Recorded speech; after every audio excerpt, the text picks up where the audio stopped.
Se cumplió ayer el Día Nacional Internacional del Donante, y el Uruguay ha cambiado su legislación. Todos los adultos somos donantes, a no ser que manifestemos lo contrario.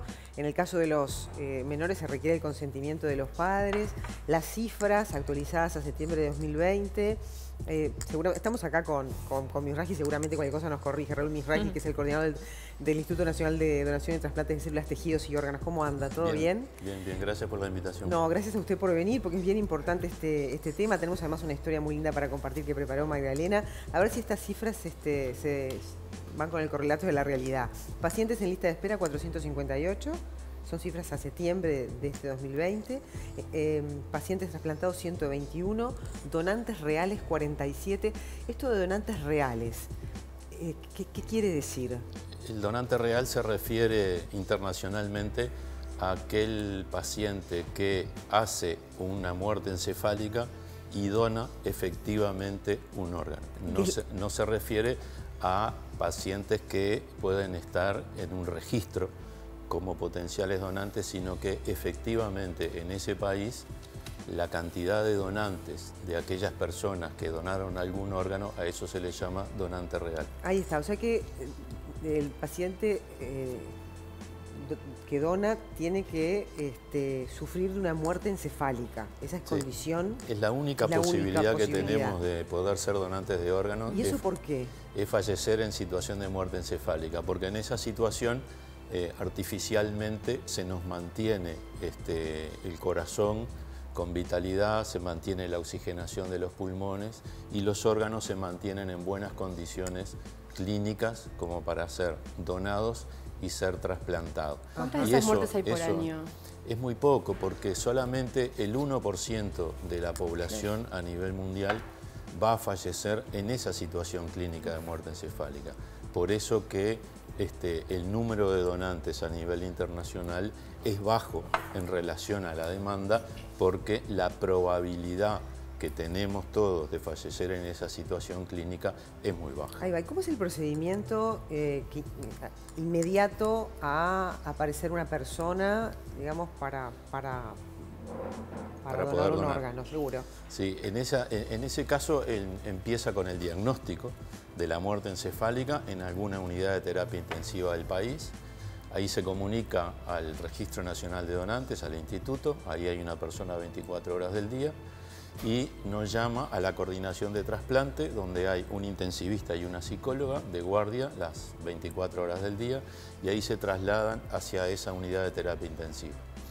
Se evalúan los órganos que puedan ser donados, la psicóloga habla con la familia de la persona fallecida, y ahí se ve cuáles son los órganos que pueden ser trasplantados.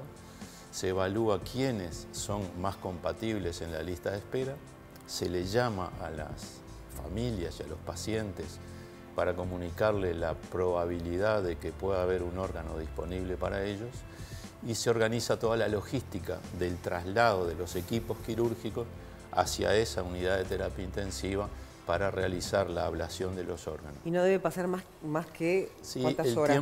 El tiempo corre en contra, porque a medida que pasa el tiempo los órganos se van deteriorando en sus funciones, pero todo ese proceso en Montevideo nos lleva unas 6 horas, y si es en el interior del país, entre 8 y 10 horas.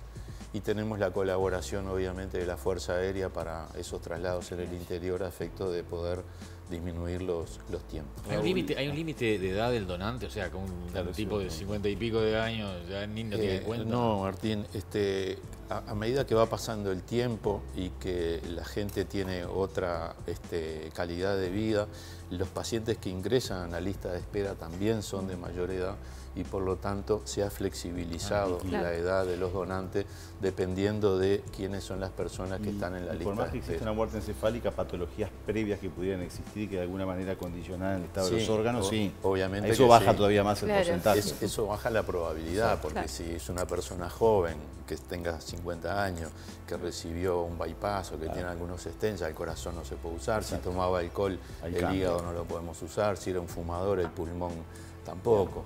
Pero bueno, a pesar de eso, Uruguay es el país de Latinoamérica que tiene mayor cantidad de donantes, mayor cantidad de trasplantes.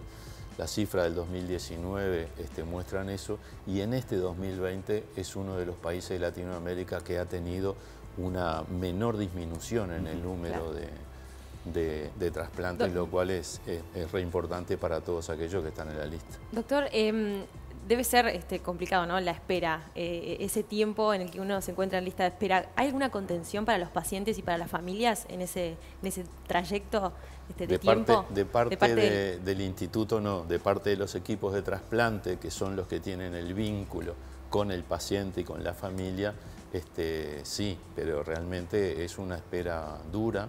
Uno está esperando esa llamada, que puede ser a cualquier hora del día, generalmente en la noche. Pero bueno, la esperanza que tiene el Uruguay es que, por ejemplo, el año pasado se hicieron un trasplante renal cada 3 días.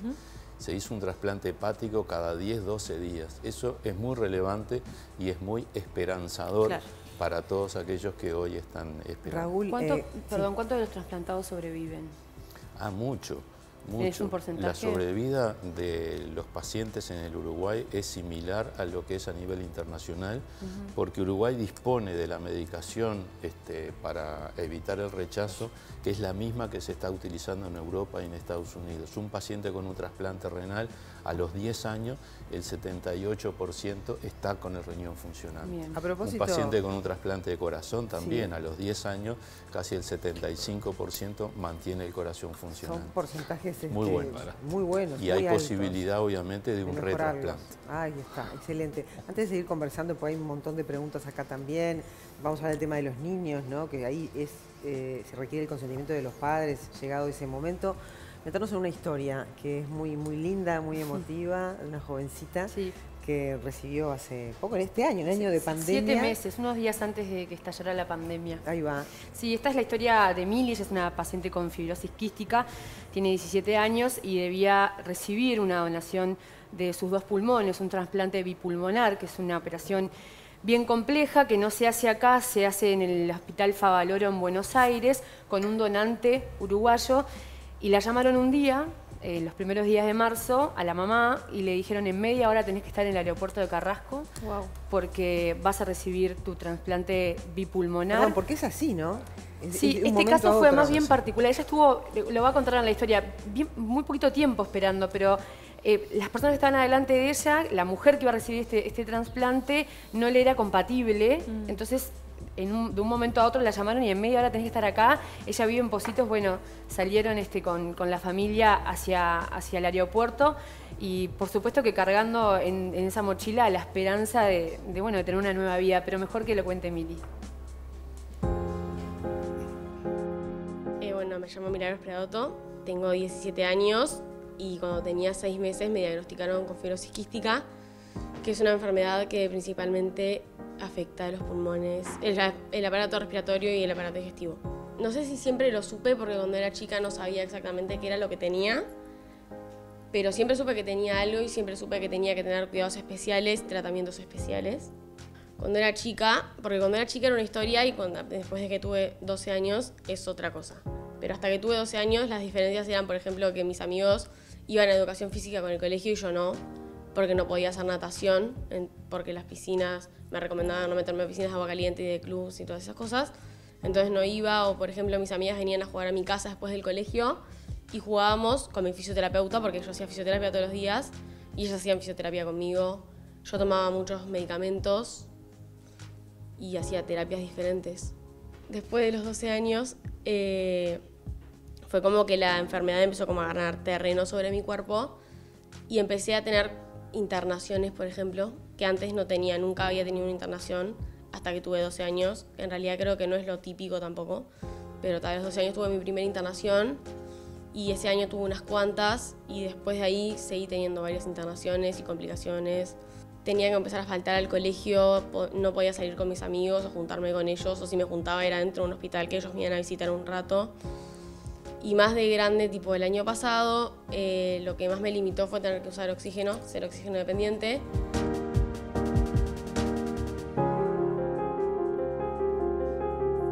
El año pasado, en marzo, fui a una consulta médica en Argentina y me dijeron que la verdad tenía que hacer unos meses de tratamientos muy intensos internada y probablemente eso no, o sea, generara un cambio, pero no un cambio tan radical como para no necesitar un trasplante.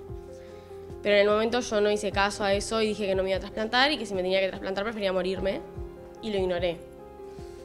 Y después fue pasando el tiempo y yo lo seguí ignorando hasta que llegó un momento como que ya me di cuenta, porque yo seguía pensando como que me iba a volver a poner bien, iba a dejar de usar oxígeno, iba a volver a tener mi vida normal sin que nada pasara. Y en un momento me di cuenta de que no, de que eso no iba a pasar y que efectivamente iba a necesitar el trasplante.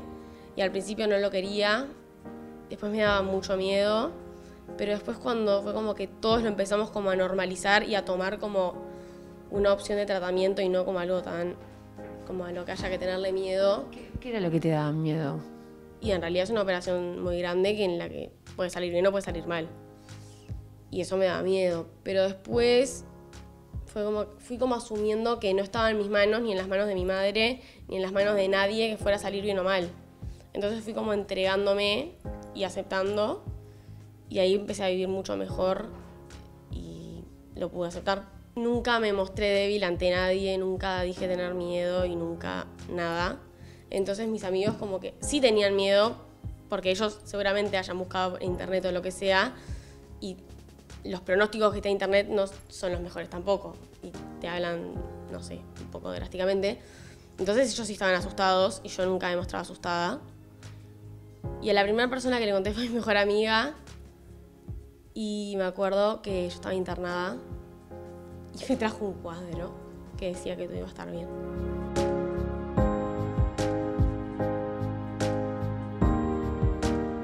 Es que a mí lo que más me molestaba era tener que ser oxígeno dependiente, porque yo a cada lugar que iba literalmente tenía que llevar una mochila, literalmente. Y tenía que estar pendiente de que tuviera batería, de que tuviera el cargador. Cuando salía tenía que agarrar 2 mochilas, la mochila del oxígeno y la mochila donde tenía todos los cargadores, los remedios y un montón de cosas. Y no me podía o sea, me costaba mucho imaginarme volver a salir de mi casa sin pensar en nada, o acostarme a dormir sin pensar en nada. Después llegó, bueno, como decías, la ansiedad de esperar ese día. ¿Cuánto tiempo estuviste esperando? 3 meses. Nada, para lo que es otros casos. Sí, nada. ¿Y por qué tan rápido? ¿Qué pasó con tu caso? No sé, o sea, es suerte en realidad, no es que... O sea, yo seguramente estuviera... La verdad no lo sé muy bien, pero seguramente estuviera en un lugar de la lista bastante arriba, porque fui de las primeras a las que... creo la segunda o la tercera que llamaron.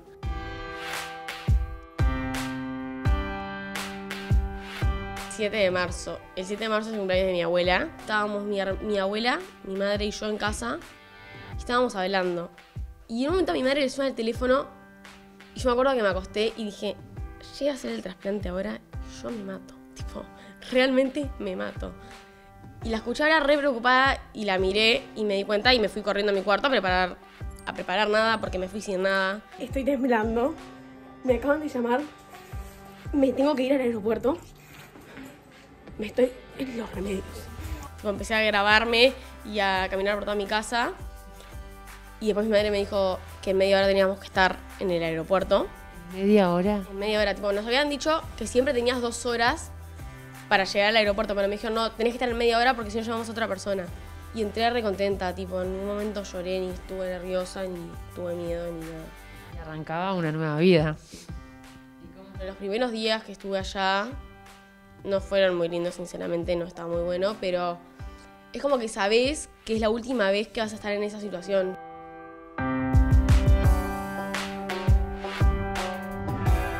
Por ejemplo, antes quería ir al súper, que queda a 2 cuadras, y tenía que estar paradas en el medio para llegar porque me cansaba.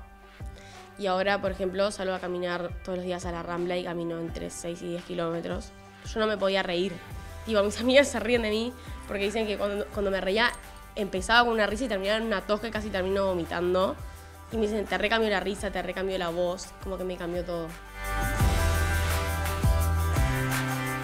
A las personas que tienen que trasplantarse o que lo necesitan, me gustaría decirles que no tengan miedo y que no está en las manos de nadie saber si va a salir bien o mal, pero lo mejor que pueden hacer es entregarse y estar tranquilos de que va a pasar lo que tenga que pasar y que van a tener una vida 100 veces mejor de la que tienen en este momento que necesitan el trasplante. Cuando ya hayan pasado por el momento se van a sentir muy fuertes porque es una experiencia súper dura y difícil. Entonces es como que tenés como la sensación de que pudiste con eso y con todo lo que te llevó a eso también. Y la verdad que es la mejor sensación. Bueno, la verdad, se nos eriza la piel con la historia de Mili, León. Impecable Mili, impecable Mili, Maggie. y a los profesionales. No, felicitaciones a Magdalena No, por el trabajo. y a su mamá y a su familia, pero realmente unas guerreras brutales. Para mí fue un placer conocerlas y un gusto que me pudieran contar esa historia, así que felicidades y gracias. Doctor Mizrahi, en el caso de Mili, que es un trasplante bipolar de pulmón, Bipulmonar. bipolar de pulmón, cuando le avisan, lo que se escogió fue un órgano que es correlativo a la edad, a la juventud de los órganos de la paciente. Sí. Los criterios para seleccionar a los receptores va en el grupo sanguíneo, si es grupo A, grupo B, grupo B, y después va también en la constitución física de la persona, porque no es lo mismo un donante de 100 kilos y un receptor como Mili que debe de pesar 60 o 50. Claro. Entonces esas cosas influyen. Ahí va. Pero bueno, me parece que es súper relevante esto de hoy, porque esa persona que donó y su familia, sin duda que al ver este tipo de testimonio gratifica mucho, porque como tú decías, los que vamos a morir en muerte encefálica somos muy pocos. Los privilegiados que van a fallecer en esa situación son muy pocos, porque después terminás salvando un montón de vidas y mejorando la calidad de vida de muchísimas personas con testimonios increíbles. Sí, totalmente. Acá hay uno que me gustaría compartir también, es una persona que recibió 3 trasplantes en 3 meses, gracias a la ley que todos somos donantes, bueno, a la cual está sumamente agradecido. Pero dice que quiere hacer una crítica constructiva, dice que falta apoyo psicológico al receptor. Es difícil estar esperando la desgracia de otro, ¿no? Sin duda, entonces, creo que en el proceso hay un acompañamiento. Creo que tiene toda la razón y comparto totalmente lo que él dice. El instituto no lo da porque imagínense que de todas las personas que están en lista de espera, nosotros tenemos un equipo de psicólogas que trabajan para el proceso, para el momento, claro, y después hacen un seguimiento de esa familia, si la familia lo desea, por un tiempo para ver si los familiares necesitan algún tipo de apoyo. Claro, pero en la preparación pero no tenemos nosotros, el instituto, la disponibilidad para hacerlo, pero comparto que es una necesidad lo que él pide. Sí, justo Mili también me contaba que ella va a terapia desde que es bien chiquitita para tratar todo este proceso, que ha cambiado de psicólogos, pero que para ella la terapia justamente era fundamental. Y la mamá me decía, el trabajo multidisciplinario en esto lo es todo. Es imprescindible, sin duda, porque hay muchas aristas de la persona, no solamente su patología, sino la imposibilidad de realizar tareas cotidianas que son como sonreír, o como reír,